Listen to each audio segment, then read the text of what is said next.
मेरे शोध का शीर्षक है राम का आयन वाह। राम ये नाम केवल वह नहीं जिन्हें हम ईश्वर मानते हैं, बल्कि ये नाम है भारत की आत्मा का।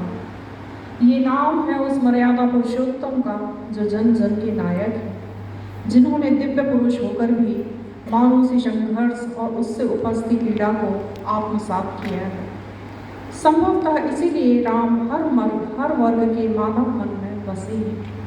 वे पुतलियों से कभी उतरते नहीं, वे किसी राजधानी या राजनीति में नहीं बंधे, किसी देश में नहीं बंधे, बल्कि जन जन के बीच बिखरते रहे हैं। श्री राम के नाम को अगर हम समझें तो राम का अर्थ है जिसमें मन रमे, या यूं कहें कि मन को रमाने वाला। और अगर भावनात्मक भाव से देखें तो जब दुनिया की आपाधापी में हम स्वयं को थका हुआ अनुभव करने लगते हैं, तब मन में आता है कि अब घर चलें, घर में थकान उतर जाएगी। घर वो स्थान है जहाँ हमारे अपने हैं, जहाँ कोई हमसे छल नहीं करेगा, किसी दुराव का हम त्रास नहीं झेलेंगे, कोई भय नहीं, कोई संशय नहीं, कोई बनावटीपन नहीं। राम का नाम भी कुछ ऐसा ही है, समस्त पीड़ाओं को भर लेता है, जिसको लेते ही हम बाहरी नहीं रहते, वरन घर में होने जैसी सुरक्षा अनुभव करते हैं। श्री राम का चरित्र धर्म, नीति और सर्वोच्चता का प्रतीक है। राम का जीवन प्रेम, धर्म, नैतिकता और कर्तव्य का पालन करने के लिए उत्कृष्ट माना जाता है। राम वह हैं जिनके अंग अंग में समस्त अधिष्ठाता देवता समाये हुए हैं। सरस्वती जिनकी जिह्वा है, पलक झपकाना रात्रि है, पलक खुलना दिन है, जिनके संस्कार ही वेद हैं, वे स्वयं विश्व हैं। ऐसी समर्थता के बाद भी जिन्होंने कठोर धरती का विचरण किया है और नंगे पांव सघन पदों की गहराइयों को मापा है। अयन क्या है? इस शब्द की बात करें तो अयन के दो अर्थ हैं। अयन का अर्थ घर भी है और अयन का अर्थ चलना भी है।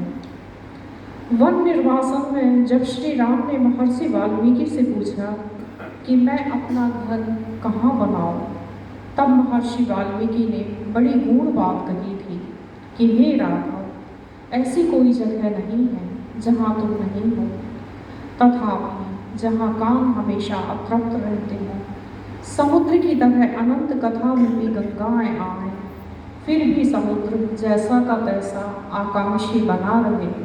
साथ ही मानव की समस्त वंचनाएं जैसे जाति पाति का भेद, धन का लोभ, अभिमान तथा छल प्रपंच आदि, इन सब को तजने वाला मन जो तुम में लीन हो सके, वह तुम्हारा निवास होगा।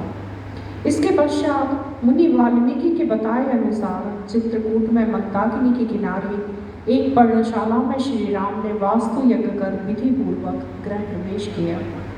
इस प्रकार श्री राम ने भौतिक घर भले ही वन के उस स्थान को बनाया, किंतु वास्तव में देखा जाए तो संपूर्ण वन एवं वन जैसा सहज हृदय ही राम का अयन है।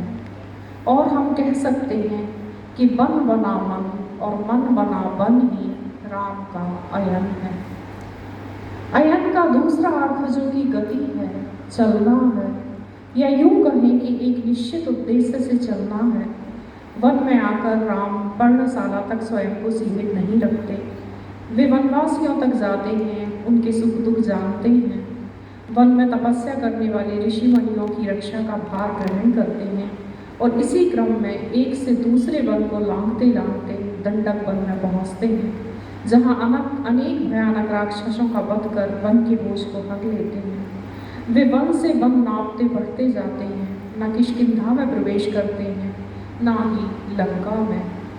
वन से ही युद्ध का और राजनीति का संचालन करते हैं। इस प्रकार अयन की पूरी यात्रा वन से वन की यात्रा है, अथवा यूं कहें कि एक तप से दूसरे तप की यात्रा है।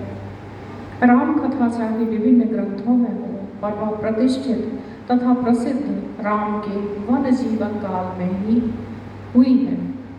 वन को जाते हुए राम, लक्ष्मण और सीता की छवि आज भी लोक चित्त में अंकित है।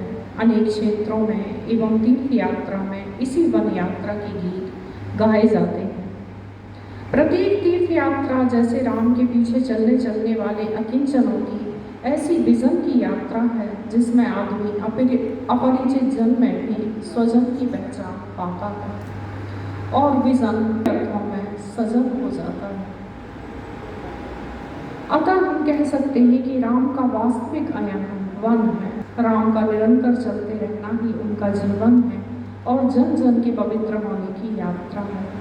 वन यदि घर है तो वन संचरण भी है, जिसमें रास्ते के कांटे, रास्ते के कुश राम और सीता के पैरों में चुभकर धन्य हो जाते हैं।